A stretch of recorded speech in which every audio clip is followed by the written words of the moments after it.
Olá família, tudo bem com vocês, queridos? Estamos aqui mais uma vez, estamos num bate-papo incrível. Olha só quem é o nosso convidado de hoje, Brunão Morada. Que alegria, Bruno. Alegria nossa, alegria minha, Vai. prazer estar com vocês aqui. Eu acho que é a nossa primeira vez em Cascavel. Olha, São 12 anos rodando o Brasil todo aí, 12, e aí a gente vai esquecendo um pouco os lugares, mas Cascavel tenho certeza que é a primeira vez que nós estamos aqui. que legal, que privilégio nosso, hein, Bruno? Que Glória a privilégio nosso Deus. poder receber vocês, o quanto realmente, de fato, nós temos é, visto o mover de Deus através da sua vida, na sua vida. Eu costumo dizer que nós não apenas pregamos uma mensagem, nós carregamos uma mensagem. E é muito nítido isso na sua vida, Bruno. Glória a Brunão, Deus. inclusive, estava de aniversário ontem, Bruno. Aniversário ontem. Ô, rapaz. 3.5, Oh, meu novinho, Deus do céu. com cara de 40, mas tá tranquilo. Maturidade, né? A gente vai falar sobre maturidade, tá aí, né? Maturidade. 35. 35. Parabéns, que Deus abençoe grandemente a sua vida. Glória a Deus, obrigado. Obrigado. É tão novo, né? E tantas coisas já tem vivido. Deus tem realmente te conduzido de uma forma maravilhosa. Bruno, eu nessa troca, nesse bate-papo, quero aqui de fato extrair vida da sua vida, né, para que a gente possa, a quem está nos acompanhando aí, ser edificado, né, por aquilo que vocês estão vivendo. A gente percebe assim o quanto Deus tem realmente levantado filhos maduros para influenciar e impactar uma geração.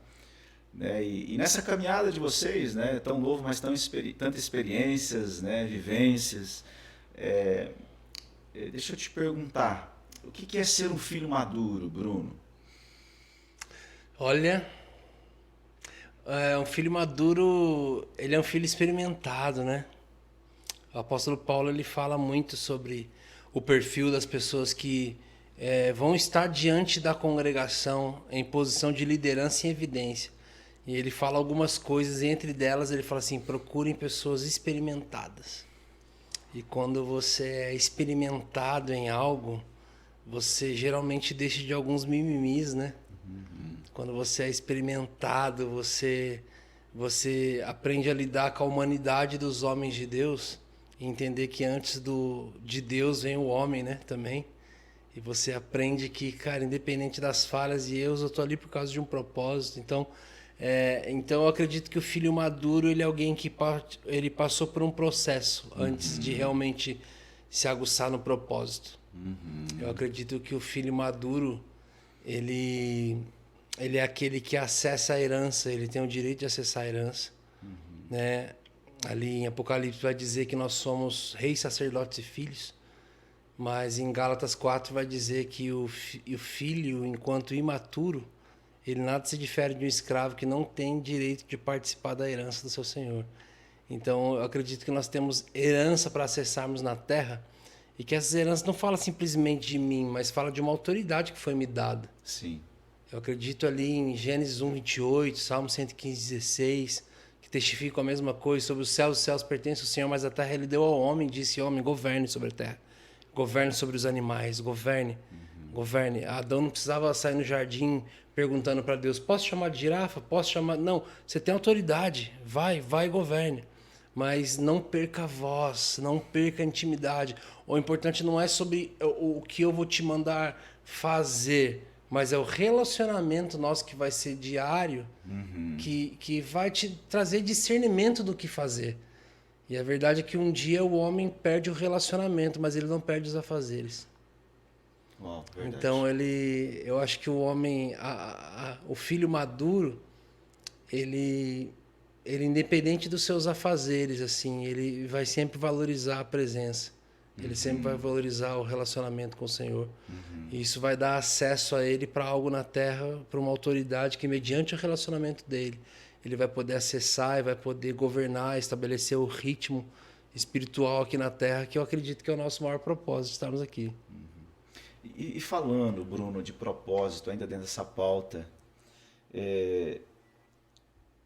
o que essa geração ela precisa entender para viver a essência desse propósito? O que precisa descer no coração? O que você enxerga referente a isso? Olha, são tantas coisas. Eu acredito que a gente precisa de um senso de pertencimento. Eu acredito que nós precisamos falar mais precisamos valorizar mais frutos do que resultados. Então, tem muitas pessoas que confundem resultados com frutos. Verdade. Nós conseguimos aplaudir um menino, uma menina que compôs uma boa canção, mas não conseguimos aplaudir com o mesmo entusiasmo um casal que está casado há 40 anos. Que estão ali cumprimentando todo mundo na porta, que estão... Então, eu acho que essa grande balança do que foi valorizado assim, durante muito tempo. E um dia eu até me questionei nisso, assim, porque eu falei, Jesus... a Bíblia diz que Jesus é Pai também. Nós não somos Pai, Filho e Espírito, mas Jesus é Pai. A palavra fala que é Pai da eternidade. Sim. Então, se ele é Pai da eternidade e Príncipe da paz, sendo Pai da eternidade, ele sabia o que era, o que é e o que haveria. E sabendo o que viria, ele saberia da cultura pop e da força que a música teria para trazer e tirar pessoas do caminho. E a minha pergunta um dia foi, Jesus, por que o Senhor escolheu 12 homens para transformar a terra e nenhum deles era músico? O Senhor sabia da força que a música teria mais para frente e o Senhor resolveu tocar a terra. O pastor mais inteligente da história, na verdade, foi Jesus, porque ele não andou com uma banda. Eu falei, Jesus, que sabedoria, tá? Que sacada foi essa? E foi muito claro para mim, Jesus falando assim, ó, Jesus sabia de uma coisa, que ele não precisava de uma banda para transformar a terra, ele precisava de uma família espiritual. Amém. Ele precisava caminhar em família. Caminhar em família, isso é bem romântico, né? A gente fala assim, é romantizado, né? Eu falo assim, eu tenho até refeito um pouco a minha fala a respeito disso, porque não é fácil caminhar em família. É desafiador, né? É desafiador demais, assim. Então, a verdade é que, vamos falar da família ali biológica, poxa, pais que erram com os filhos, filhos que erram com os pais, independente da pior maneira e mágoa que você tenha, ou não tem opção de falar, você não é mais meu pai, você não é mais meu filho. Por mais que essa dor te leve para esse lugar, não tem como, tá ali, ó. Sim. Nós somos. E ser parte dessa grande família de Cristo e fazer parte de uma família espiritual também tem essas suas dificuldades. Assim. A gente olha, não é tão fácil quanto a gente pensa, mas é uma escolha. Porque, na verdade, os nossos amigos é a família que nós escolhemos, né? Você teve o poder de escolha ali. Então, é bem interessante. Eu acho que são tantas coisas dentro dessa pauta assim, que nós precisaríamos ver. Mas eu acredito muito nisso, assim. Eu acredito que a maior balança nisso tudo esteja entre a nossa grande elevação para os resultados e confundindo isso com frutos. O Senhor não nos chamou para viver, mas para conviver, né, Bruno? E quando você fala da família da fé, é bem importante. Até porque nós não podemos exigir da família da fé aquilo que a gente não exige da família biológica, né? Não dá para exigir uma perfeição daquilo que nem a família biológica consegue nos entregar. Né? Então, de fato, é desafiador. De fato, falar em unidade, falar de estamos juntos, né? Realmente é fácil falar, mas é desafiador essa convivência, né? Eu acredito também que essa é uma chave, né, para que a gente possa desenvolver, né? Acho que forja o nosso caráter, né? A gente começa a aprender mais a vida coletiva, né? A ceder mais, a ter um olhar de empatia, né? Eu acho que isso é fundamental mesmo. Você falou algo interessante, Bruno, nessa questão de posicionamento. E falando em relação à identidade, em qual extremo, até anotei aqui, você acha que as pessoas mais têm caído hoje? Um extremo é a comparação.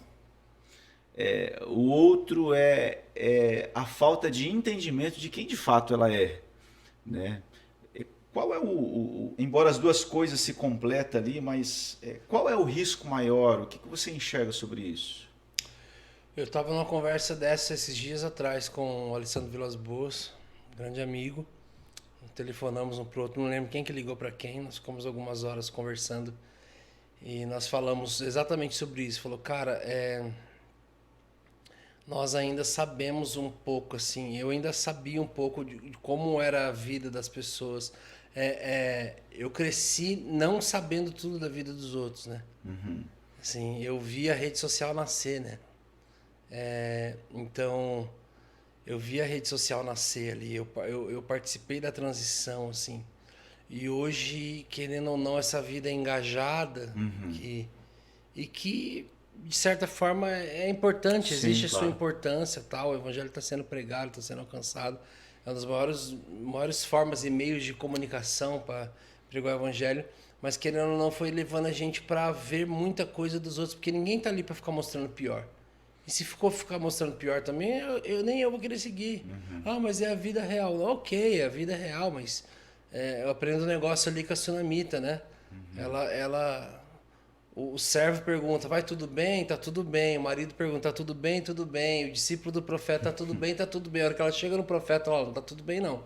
Ou seja, não tem por que ficar expondo os meus problemas para quem Sim. não vai ajudar a resolver. Com quem falar, né? Não adianta eu ficar expondo meu problema no stories ali, se o meu problema não for, gente, precisa de uma, achar um equipamento tal, alguém sabe onde eu Sim. ajudo, mas um problema pessoal ali, eu não vou ficar expondo ali. Ali tá para mostrar o dia a dia, a vida, as coisas boas, o que você tá queimando, os resultados que você tem tido e por aí vai. Mas eu falei assim, cara, mas querendo ou não, e essa pandemia que tirou a gente muito dos afazeres natural e levou a gente para essa bolha ainda Sim. mais de ficar olhando, assim. E ficar olhando os resultados e falar, puxa, cara. E, cara, foi um papo tão legal, assim, porque nós terminamos falando pro outro, cara, eu queria muito fazer e se mover da forma que você faz, mas essa não é a minha graça. Eu falei, cara, eu não acredito que você queria fazer isso. E eu olho para você e vejo isso, isso e isso. Cara, eu não acredito. Como assim? Tipo assim, realmente fazendo com que a grama do outro fosse muito mais verde que a nossa própria. E ali a gente chegou no consenso ali, né? Uma fala de Paulo, assim, de que cada um flua na graça que Deus te deu. Amém. Cada um flua na porção que foi lhe dado. Seja fiel à porção que Deus te deu. E quando você for fiel à porção que Deus te deu, nada de ninguém vai te brilhar os olhos. Quando você descobrir quem que você nasceu para ser, Uau. você não vai desejar ser mais ninguém. Você não vai desejar ser mais ninguém. E eu creio que a vida é feita de crises, né? A vida é feita de crises. A nossa humanidade, essa Sim. fragilidade nossa. Eu estava falando com os meus amigos essa semana. Fala, gente, se a gente for tirando Jesus do centro, só vai sobrar nós. E nós não prestamos. Não existe nada de bom em nós. É verdade. Não existe nada de bom em nós sem Jesus. Então eu falei assim, gente, nós precisamos colocar Jesus cada vez mais no centro de tudo, para que ele reine, para que ele governe. Só que em dados momentos o Senhor também nos permite passar por crises. E as crises elas têm o poder de matar alguns e dar mais força de voo para outros, Sim. né?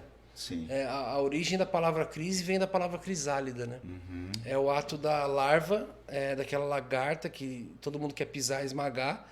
Ela entra dentro de um bulbo, forma um casulo e dentro desse casulo ela começa a sofrer espasmos de crisálida, é o nome científico.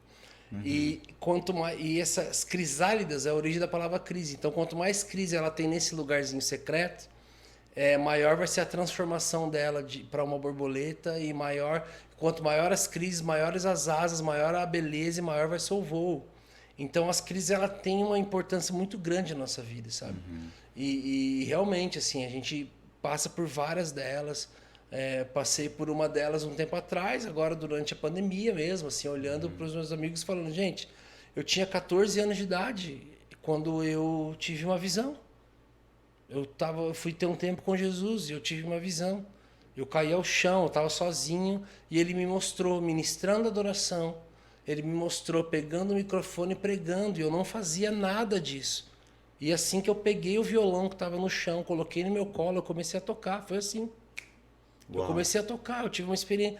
E falei, gente, dali pra frente, 14 anos de idade, eu coloquei o violão nas costas, coloquei a Bíblia embaixo do braço e eu fui.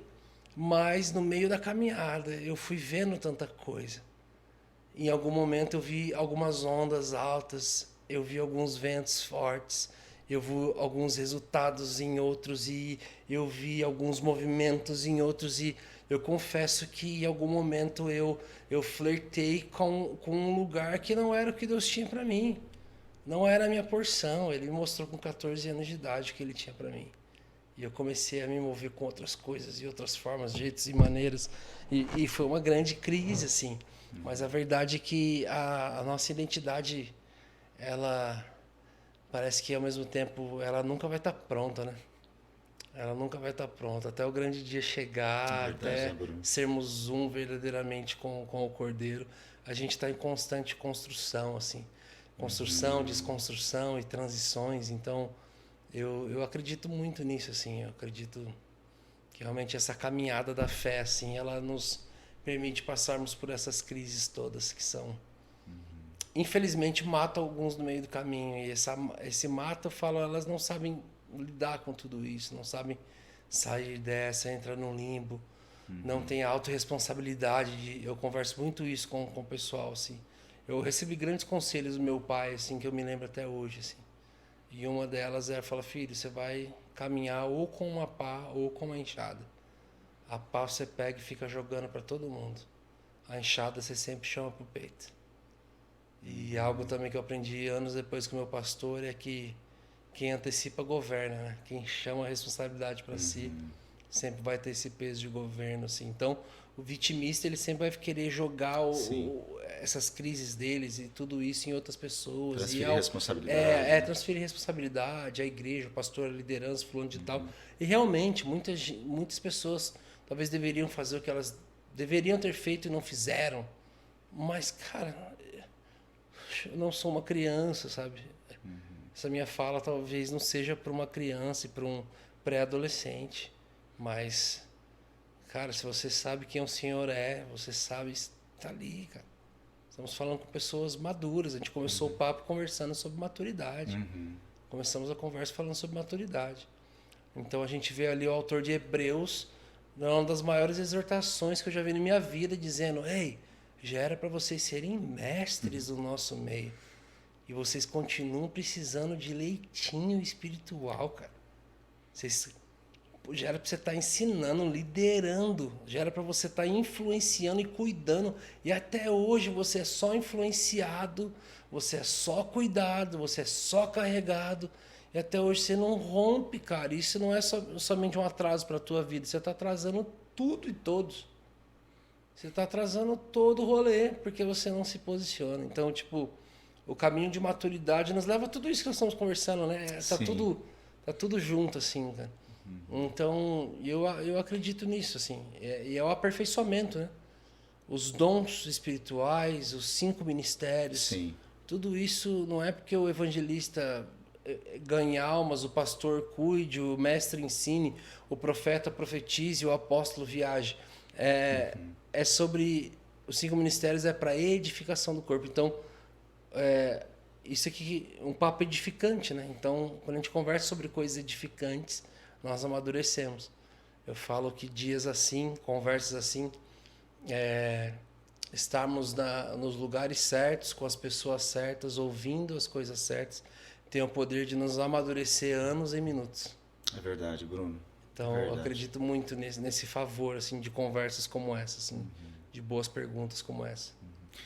Edifica, né? Nos aponta destino, né? Bruno, a tua experiência, querido. Hoje você tem rodado o Brasil, hoje você tem conhecido pessoas, você tem visto realidade de igrejas. Em que estágio hoje a igreja brasileira, a igreja de Cristo no Brasil hoje está nesse conceito de entendimento de maturidade? Que a criação aguarda com grande expectativa, né? A manifestação dos filhos, que os filhos sejam revelados, né? Estamos aí diante de uma pandemia, tempo desafiador de fato, mas o exemplo que você deu da crise. De fato, momentos como esse nos impulsiona como igreja também, como filhos de Deus, né? Nos desafia a crescer, porque grandes situações elas geram grandes impactos, e grandes impactos geram muitas grandes mudanças. Sim. Isso a nível pessoal, isso a nível coletivo. Onde a Igreja de Cristo no Brasil está hoje? Qual é o estágio hoje desse entendimento? dessa revelação, entendimento, o que eu faço a partir disso, desse entendimento? O que você avalia a respeito disso? Uau! Quem sou eu para conseguir pontuar algum defeito sobre a Igreja de Jesus? Eu sei que essa não é a pergunta. Sim. Mas, olha, pastor, eu realmente eu acredito numa coisa. Eu tivemos em fevereiro, dia 8 de fevereiro de 2020, um evento em 3 estádios simultaneamente no Brasil chamado Descend. Descend significa o envio. E isso fala de apostolado total, assim, o apóstolo significa o enviado. Então fala de uma mentalidade, as pessoas entenderam, acordaram e falaram, cara, nós erguemos os nossos tênis e sapatos e calçados num ato público e profético de dizermos, Senhor, eu não vou voltar para o trabalho segunda-feira somente para cumprir o meu. Eu vou ser luz lá dentro. Eu vou para os becos. Alguns levantaram para as nações, alguns levantaram para tribos, alguns entregaram os seus pés, a sua caminhada para lugares inóspitos, outros entregaram para esferas sociais, políticas, negócios e tudo mais, dizendo, nós vamos, iremos. E eu estava lá, passei pelos 3 estádios, gritando em todos, quem vai? Quem vai? E eu me despedi dos meus pais. Todo mundo, eu vou. Só que no mês seguinte nós fomos para casa. Todo mundo foi para casa. A terra inteira foi para casa. E antes que desse tempo da gente ter uma depressão pós-manto, depressão pós-manto, quase tive uma depressão pós-manto, eu falei, o Senhor nos visitou e o Senhor trouxe uma clareza para o nosso coração como igreja local. O Senhor falou assim com a gente, não é a primeira vez que um avivamento que está indo para a cidade antes vai parar dentro de uma casa. A arca estava voltando para Israel, para uma nação, para uma cidade. Estava voltando. Só que algo deu errado. Algo deu errado em 2020. Só que esse algo que deu errado trouxe o verdadeiro modelo de Deus do que Ele quer fazer numa cidade. O que Ele quer fazer numa cidade? O que Ele está fazendo nas casas. Então a gente sempre pensou a partir da igreja para a cidade.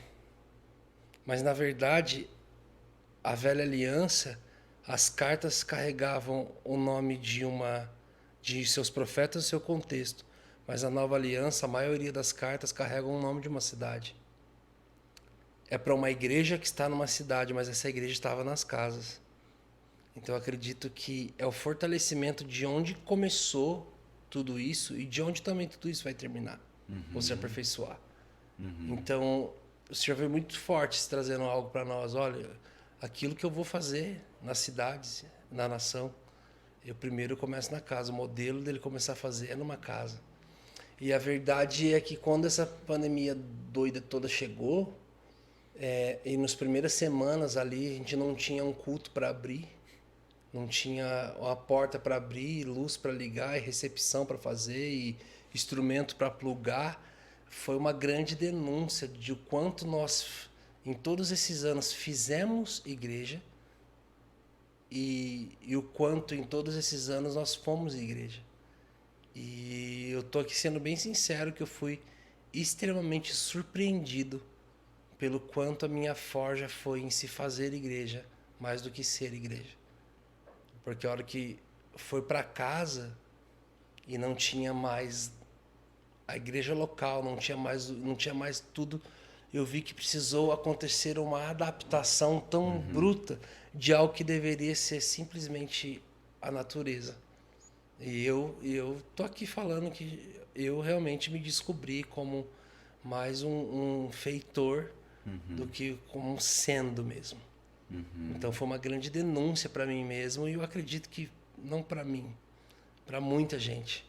Para muita gente. Então, eu acredito, você estava falando aí, né, sobre E me veio à mente o Ruth capítulo 1, né? Ouvindo Elimeleque que estava vindo uma grande crise, ele pegou a sua família e mudou. Então, isso não fala para mim sobre ponto geográfico hoje, mas fala sobre uma crise. As crises trazem mudanças. E eu acredito que realmente eu acredito que Deus tem um plano A. E se Deus tem um plano B, o plano B dele é te trazer de volta para o plano A.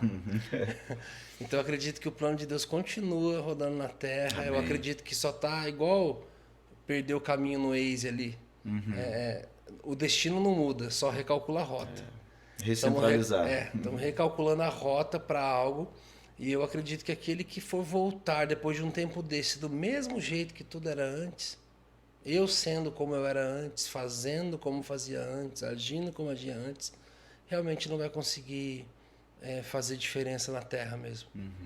Se tudo isso que aconteceu não conseguiu trazer os nossos olhos para a eternidade que nos espera e para tão proximidade desse tempo, realmente não sei como que vai ser a vida dessas pessoas aqui para frente, mas o Senhor realmente está batendo a porta, o Senhor realmente tem dado seus sinais, o Senhor realmente tem. Ele virá, eu acredito que ele virá sim na nossa geração. Então, eu acredito em tudo isso, sim, pastor. Se a nossa esperança em Cristo, né, Bruno, se limita apenas a esta vida, nós somos os mais infelizes de todos os homens, né? E eu creio que há uma grande demanda, né? Tudo isso trouxe uma grande demanda para os filhos, para a igreja. A proposta da criação clama, né? Ela aguarda com grande expectativa. Por mim, por você, por nós, que os filhos de Deus se revelem, que a glória de Deus seja manifestada. É legal. Uau. Bruno, qual é a bola da vez? O que mais precisa ser falado nesse tempo? Vou emendar uma outra aqui. Qual tem sido o teu livro de cabeceira? Óbvio, além da palavra de Deus. O que você nos fala a respeito disso? Olha, tem algumas perguntas aí juntas, né? Mas Aham. eu acredito que o que o Senhor tem para esse tempo é meio utópico falar sobre unidade, né? Mas eu lembro que eu estava com o Dan Duque um tempo atrás, peguei um condicionamento. Conhece o Dan Duque? Não. O Dan é um cara sensacional. É. A gente lê sobre os avivamentos, ele já passou por 3 na Terra em vida, assim. Então, tipo, Uau. ele tava em Pensacola, novamente Pensacola, estava em Toronto. Foi um dos principais precursores do avivamento que aconteceu em Belo Horizonte. Então, tipo assim, o pessoal ali era tudo da equipe dele, David Keelan, Antônio Cirilo, Luísa Rosa, toda a galera ali, é tudo meninadinho, assim, do time dele, assim. E aí o Dan, ele é um americano, assim, senhor de uns seus quase 80 anos de idade. E aí eu perguntei pra ele, Dan, a gente vive coisas incríveis, mas nem de perto é daquele jeito que era aquela época. A gente deve esperar que aconteça algo novamente? Ele falou assim, cara, eu acredito que Deus queira fazer de novo uma coisa que ele já fez. Você vê que o modelo judaico das coisas Deus faz e os pais reproduzem para os filhos e ensina de geração em geração.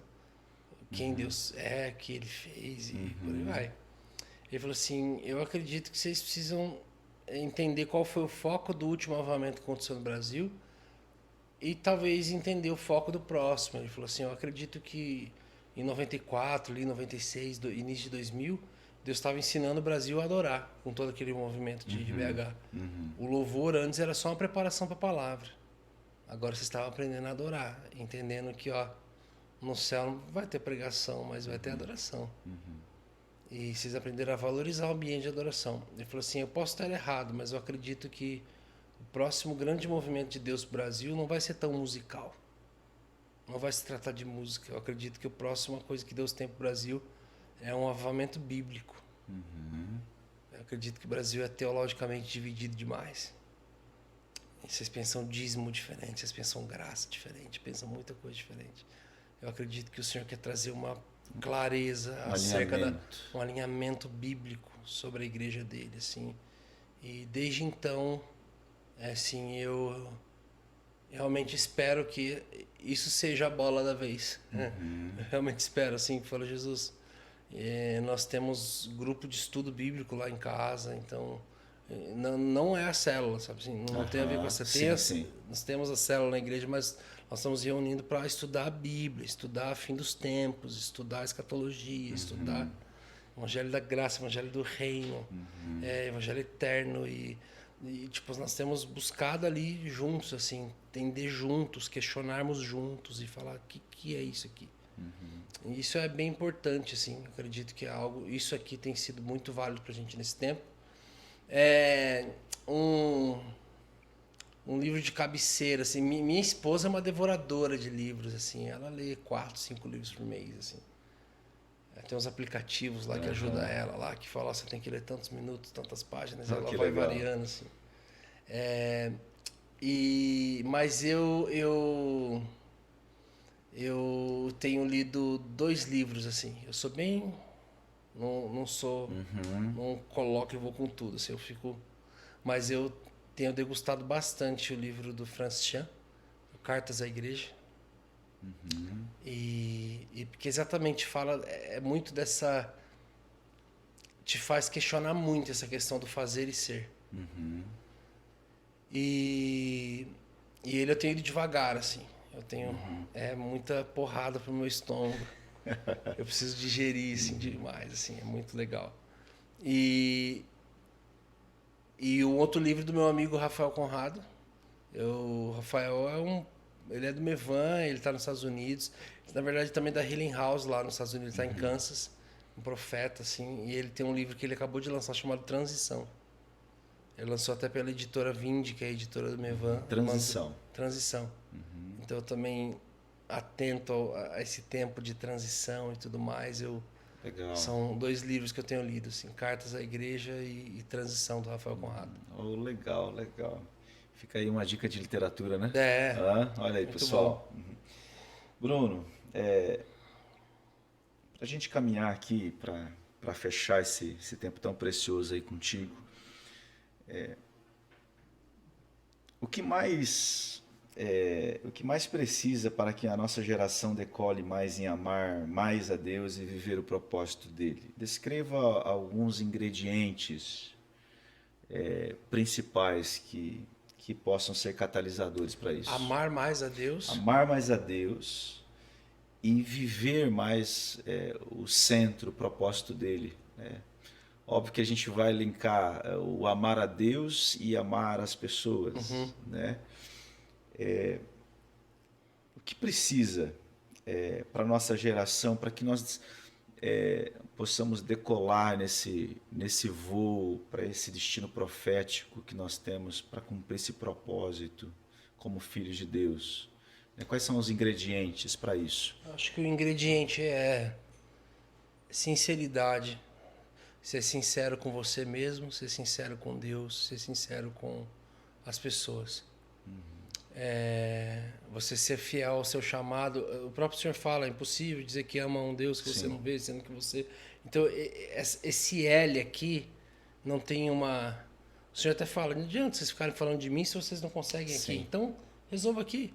O Senhor fala, eu não quero nem receber sua oferta. Não quero nem receber sua oferta se você...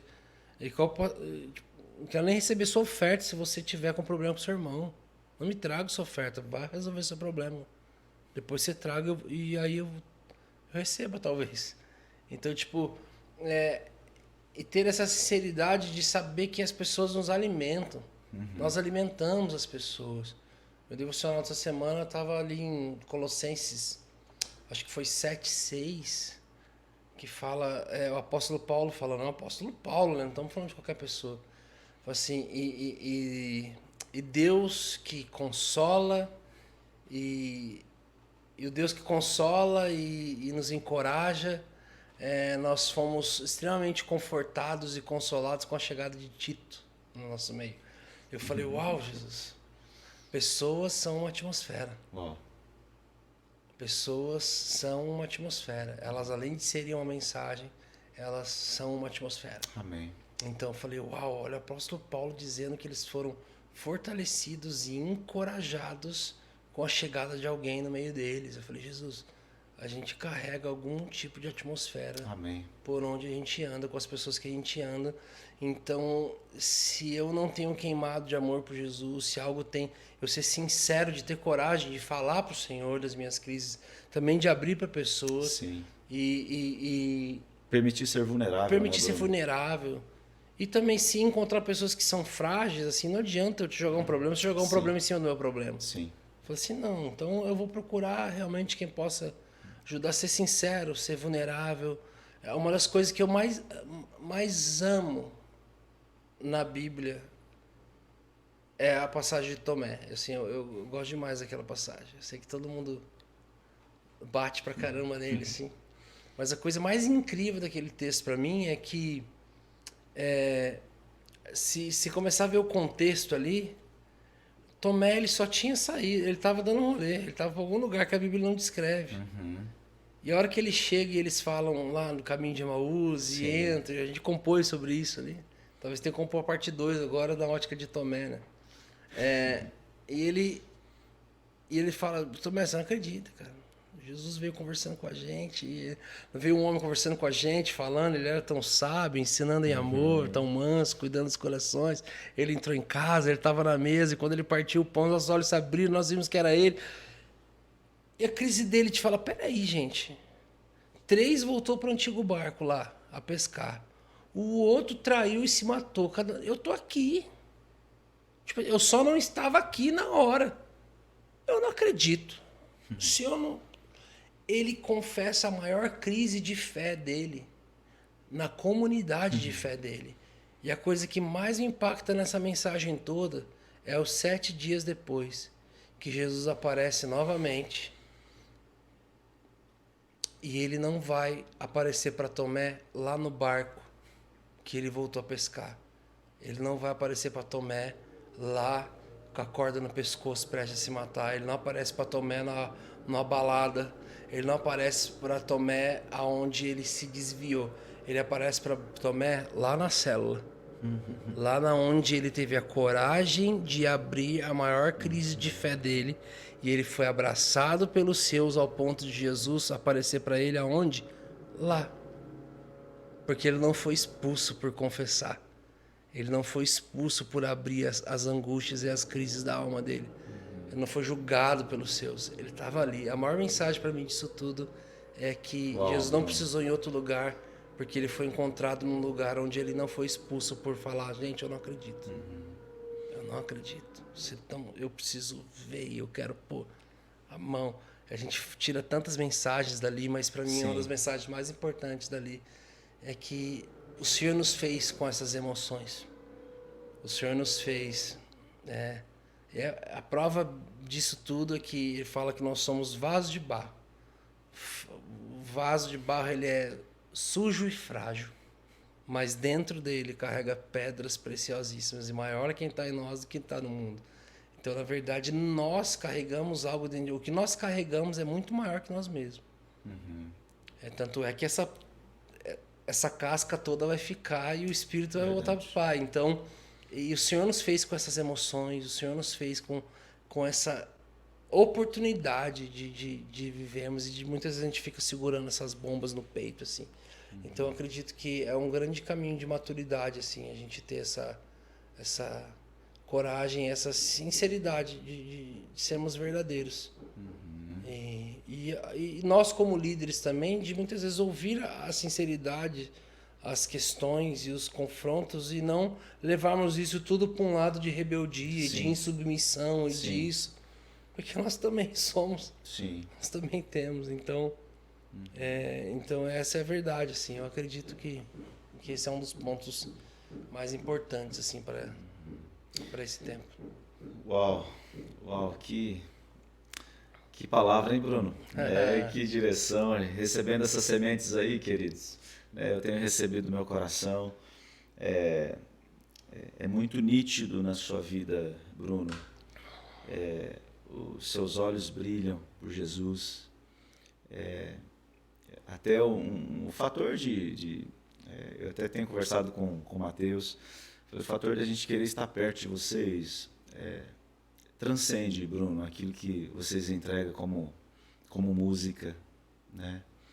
Mas esse tempo de mesa, sabe, Bruno, a tua vida, a tua simplicidade, o teu amor pelas pessoas, por Jesus. A gente sabe que é um grande desafio, mas você é um inspirador dessa geração, né? Você me inspira, você inspira a igreja de Cristo, essa juventude que está crescendo com paixão por Jesus mesmo, sabe, Bruno? Buscando a essência. Eu acredito assim que algo que você carrega e escorre da sua vida, né, em cada assunto, mas vai escorrendo. Você falou o meu devocional, né, a minha vida de intimidade, o que Deus tem falado comigo, né, permanecer nesse lugar, né, Bruno tem falado sobre isso também, a presença, esses ingredientes inegociáveis, podemos dizer assim, né? Essa sinceridade, essa vida de transparência, esse discipulado ativo e efetivo, né? Para quem eu compartilho meu coração, é a capacidade de nós fazermos conhecido, né? E hoje é uma grande verdade que você disse, porque hoje tem muitas pessoas que se fecham, né? Muitos líderes, inclusive, que dizem assim, não, o que vão pensar ao meu respeito, né? Aí vamos aprender com Tomé, né? Tem uma ministração, inclusive, sobre aprendendo com Tomé, e tem tantas coisas que nós podemos aprender com ele, né? Essa capacidade realmente de dizer assim, olha, esse é o meu sentimento, essa é a minha vulnerabilidade, né? Mas obrigado, viu, Bruno? E Jesus foi sincero com o Pai quando disse, se possível, afaste de mim esse cálice, eu não quero beber. Ele no Monte da Transfiguração, ele recebe instruções de Elias e Moisés, ele recebe instruções acerca da hora dele, do momento que ele viria, e ele abre para os seus companheiros, dos 12 ele tinha 3 que eram mais companheiros, ele abre para eles assim, de como aquilo era angustiante, ele não queria passar por aquilo. Mas, sobretudo, que não seja feita a minha vontade, mas a vontade de Deus. Então, não tem problema de a gente realmente falar, oh, Deus, eu tenho visto sendo levado para esse lugar nos últimos tempos, assim, essa nossa busca por estabilidade, segurança. E que aos poucos vai nos fazendo calcular demais a nossa obediência. Sim. E o Senhor falando, mas quando foi que você parou de... E o Senhor me faz observar, um amigo meu estava falando esses dias, ele falou, poxa, Bruno, é isso, cara. Eu pego a minha filhinha, ponho no banco de trás e eu vou levando ela para onde eu tenho que levar e ela não me questiona os caminhos que eu faço para levar ela para onde ela precisa ir. Mas a gente vai crescendo, a gente começa a questionar demais o Senhor. Verdade. De para onde Ele está nos levando, como Ele está fazendo. Então, tentando entender processos. Falou, pô, você põe uma criancinha ali, o pai está lá embaixo, se joga. Ela nem pensa, ela se joga. E hoje, às vezes o Senhor fala pra gente, vai, se joga nisso aqui, peraí. Eu também tenho um ministério, uma família, a gente começa agora a querer colocar umas contas que quando a gente começou essa caminhada toda, a gente não questionava, só obedecia. Então, é muito louco. A gente tem sido levado para esse lugar e creio que constantemente isso vai continuar acontecendo aí. E para mim foi um prazer e uma honra estar falando com o pastor. Vamos estar aqui ministrando daqui a pouco também. Tenho uma expectativa em Jesus. Amém. Por esse tempo. Amém. Obrigado. E pela mesmo, nossa Bruno. primeira estada aqui nessa cidade. Que legal. Talvez seja a primeira de muitas, né? Em nome de Jesus. Eu creio nisso. E nós queremos receber da vida de vocês, viu, Bruno? Olha, Amém. Então, isso é construção, né? Em obras, Obra né? de Deus, meu amigo, é assim mesmo. Bruno, prazer estar contigo. Mais uma vez, parabéns aí. 35 anos. Tem uma jornada grande aí, que o Senhor te abençoe, te direcione cada vez mais, né? Para finalizar, Bruno, nós estamos em construção, né? O barulho ao fundo aí, para você ver, o pessoal está mexendo com furadeira aí. Mas o que você diria, Bruno, para uma geração que hoje tem seguido vocês, uma geração hoje que tem acompanhado, uma geração que o quanto vocês hoje têm influenciado uma geração, principalmente jovens, né? A gente percebe assim o quanto jovens tem amado assim aquilo que vocês têm ministrado através das canções. Para esse tempo, qual uma palavra hoje você deixaria para essa geração, Bruno? É o que você carrega, é o legado que você deixa como de vida? O que o Bruno deixa hoje, se fosse para você resumir, o que de fato vale a pena? Uau. Vale a pena obedecer, vale a pena ouvir a voz de Jesus. Vale a pena responder. Os céus não respondem perguntas, os céus respondem respostas. Bom. Então, realmente seja uma resposta de Deus na terra. Aos jovens eu digo algo. Quando Pedro chega em Jesus e fala: Jesus, estão cobrando imposto da gente, a gente não tem dinheiro para pagar. Jesus fala: vai pescar da boca do peixe, você vai pegar 2 moedas e paga o imposto por mim e por você. Mas então de Jesus e de Pedro tinha mais 11 discípulos, né? Por que não foi pago o imposto dos outros 11 discípulos? Por causa lá de Êxodo 15, que vai dizer que o imposto do templo só poderia ser cobrado dos homens com idade de guerra, a saber, de 20 anos para cima. Isso trouxe uma grande clareza para nós de que os outros 11 discípulos de Jesus, eles tinham de 19 anos para baixo. Significa que a igreja de Jesus era uma igreja de jovens e adolescentes. E significa que sempre que o céu quer tocar a terra, ele vai recrutar jovens e adolescentes Uau. que querem dar uma resposta ao céu e se tornar uma resposta na terra. Então é por isso que ele diz: jovens, eu vos escrevi porque vocês são fortes. E vocês já venceram. Vocês nem vão vencer. Já venceu o maligno. Então, só acredita naquilo que Jesus disse. E acho que eu até falo assim, em vários momentos, assim, meu problema é que eu acreditei demais. E para alguns isso é um grande defeito. E para mim esse defeito foi uma grande bênção.